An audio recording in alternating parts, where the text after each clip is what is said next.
बिस्मिल्लाहिर्रहमानिर्रहीम। अस्सलाम वालेकुम। नेक्स्ट हमारा टॉपिक है space of all bounded linear operators from one norm space to another. Let X और वाई ये हमारे पास दो नॉर्म स्पेसिस हैं and consider the set B X comma Y consisting of all bounded linear operators from X into Y. अब ये जो set है ये हमारे पास एक वेक्टर स्पेस है if we define the sum t1 plus t2 of two operators in a natural way. और वो क्या है कि t1 प्लस t2 को x पर अप्लाई करें तो ये बराबर है t1x प्लस t2x के। And the product alpha t of t belongs to B X Y and a scalar alpha by alpha T को एक्स पर अप्लाई करें तो ये बराबर है अल्फ़ा इंटू टी एक्स। तो इन ऑपरेशंस की मदद से हम इस सेट को वेक्टर स्पेस बना सकते हैं। बाउंडेड ऑपरेटर्स को हम ऑलरेडी डिस्कस कर चुके हैं कि ऑपरेटर बाउंडेड होगा अगर नॉर्म ऑफ टी एक्स जो है ये लेस और इक्वल है सी इंटू नॉर्म ऑफ एक्स। यही स्पेस जो है of all bounded linear operators ये हमारे पास एक नॉर्म स्पेस भी है।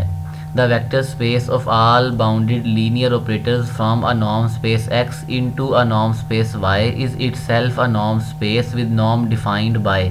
इस तरह की नॉर्म को हम ऑलरेडी डिस्कस कर चुके हैं। नॉर्म ऑफ t जो है वो बराबर है supremum norm of T X divided by norm of X where X is not equal to zero, या हम डिफ़ाइन कर सकते हैं supremum norm of T X where norm of X is equal to 1। अब नेक्स्ट क्वेश्चन ये है कि ये स्पेस कब हमारे पास एक कंप्लीट नॉर्म स्पेस होगी। ये नॉर्म स्पेस तो है लेकिन कंप्लीट कब होगी, बनाक स्पेस कब बनेगी। In what case will this space be a बनाक स्पेस। रिज़ल्ट है कि अगर y बनाक स्पेस हो, कंप्लीट नॉर्म स्पेस हो, तो उस केस में जो space of all bounded linear operators हैं फ्रॉम x टू y ये भी एक कंप्लीट नॉर्म स्पेस है या बनाक स्पेस है under the norm defined by this. Condition क्या है कि y कंप्लीट हो, कंप्लीट नॉर्म स्पेस हो। हमने सपोज कर लिया कि y जो है वह कंप्लीट है, कंप्लीट नॉर्म स्पेस है, और ये Tn जो है ये एक कॉशी सीक्वेंस है इस स्पेस में। अगर ये कॉशी है तो ये कॉशीनेस की डेफिनेशन को सेटिस्फाई करेगा। then for every epsilon greater than 0 there is a natural number n naught such that for all mn greater or equal to n naught norm of tn minus tm ये बराबर है supremum norm of T N X minus T M X, और ये lesson है epsilon क्योंकि T N जो है वो एक कॉशी सीक्वेंस है। इसे हमने इक्वेशन नंबर 1 का नाम दे दिया। हमने नॉर्म को दो तरह से डिफ़ाइन किया है।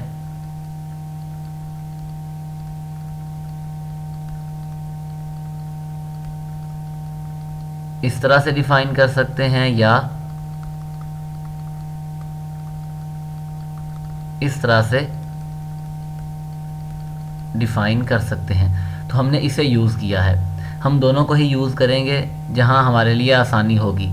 अब यहाँ पर जो सुप्रीमम वैल्यू है वो लेस देन एप्सिलॉन है। इसका मतलब ये है कि जो बाकी वैल्यूज़ होंगी वो भी लेस देन एप्सिलॉन ही होंगी। Which implies for all M N greater equal to N not this norm is less than epsilon for all X belongs to set X. अब ये टी एन एक्स जो है ये y का एक element है।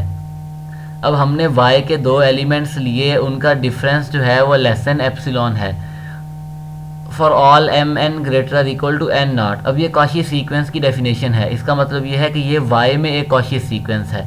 So for any x belongs to space x T N X is a Cauchy sequence in y since y is complete. अब हम यूज़ करेंगे इस कंडीशन को कि y को हमने क्यों बनाक स्पेस कंसीडर किया है। Since y is complete so this sequence converges in y। अगर ये y में कन्वर्ज करता है तो इसका मतलब ये है कि limit n approaches to infinity T N X ये y का एक एलिमेंट है जो कि बराबर है y के, और y बराबर है टी एक्स के। कि आपने स्पेस में से जो आपके पास सीक्वेंस है वो टी एक्स को कन्वर्ज करता है।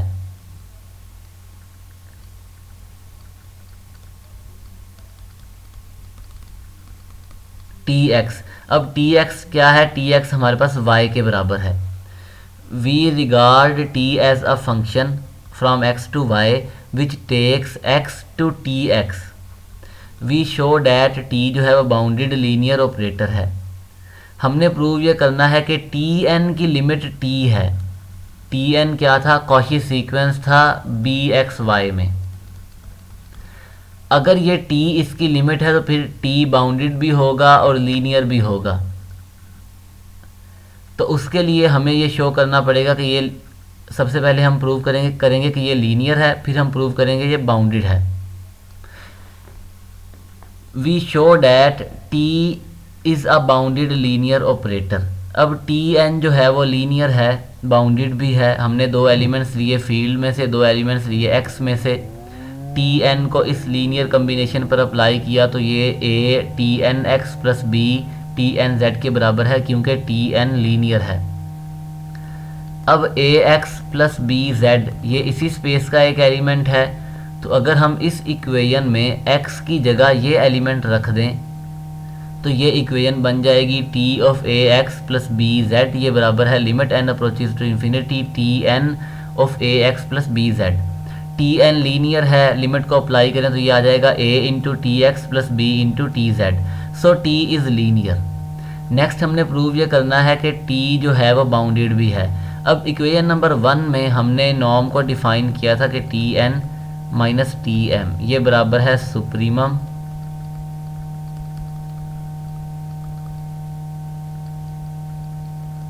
इसी को हम इस तरह से भी लिख सकते हैं,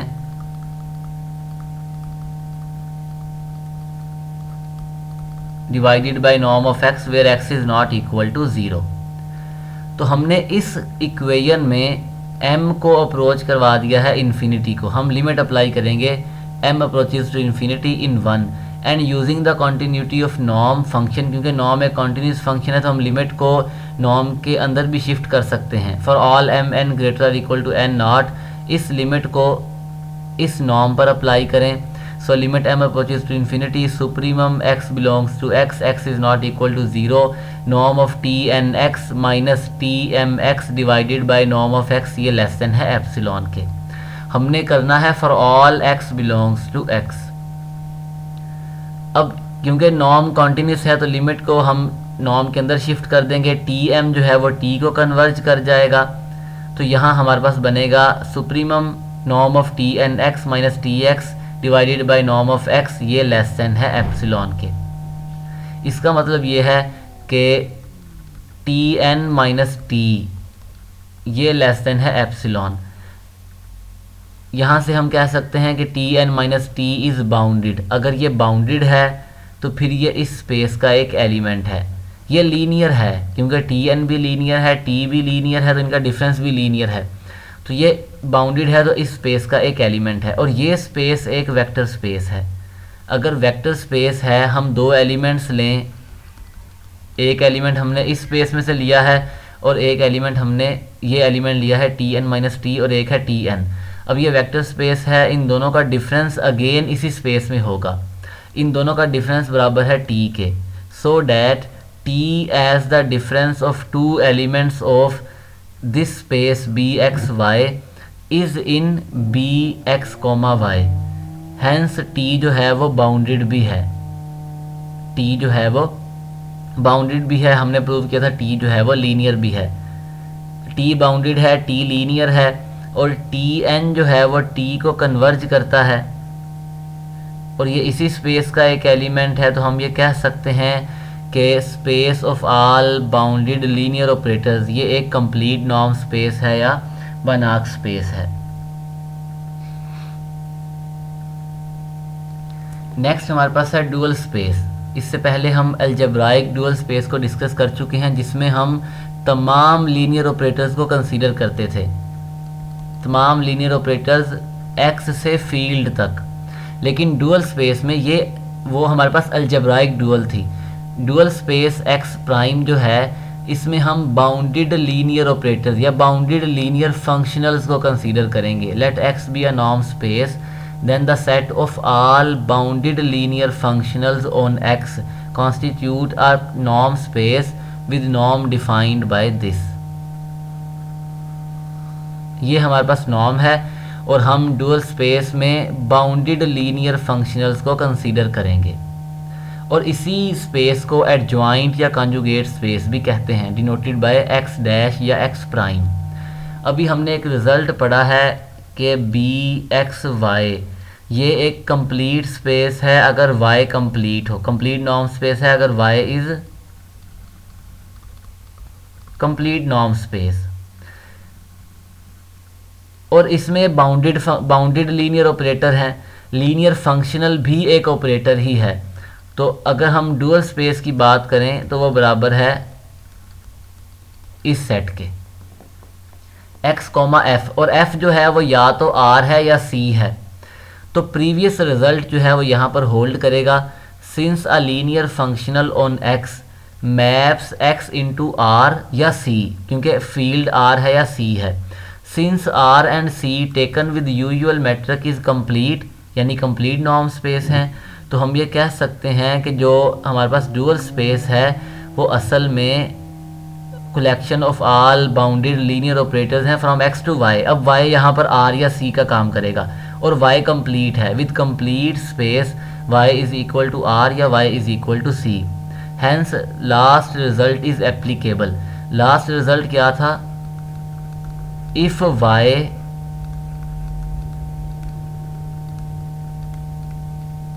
is Banach space then bxy is also a Banach space.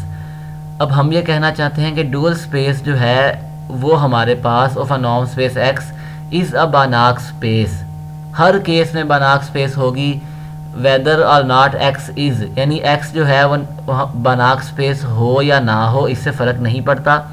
Dual space हमेशा Banach स्पेस होगी, जो प्रीवियस रिज़ल्ट है उसी को हम अप्लाई करेंगे, क्योंकि हमारे पास जो y है उसका कंप्लीट होना ज़रूरी है। अब यहाँ y r है या c है और r और c दोनों कंप्लीट हैं, तो इसका मतलब ये है कि x dual space of x जो है वो बराबर है इस सेट के, और y जो है वो या r है या c है। अब y कंप्लीट है तो डुअल स्पेस ऑफ x जो है वो भी हमारे पास एक कंप्लीट नॉर्म स्पेस होगी।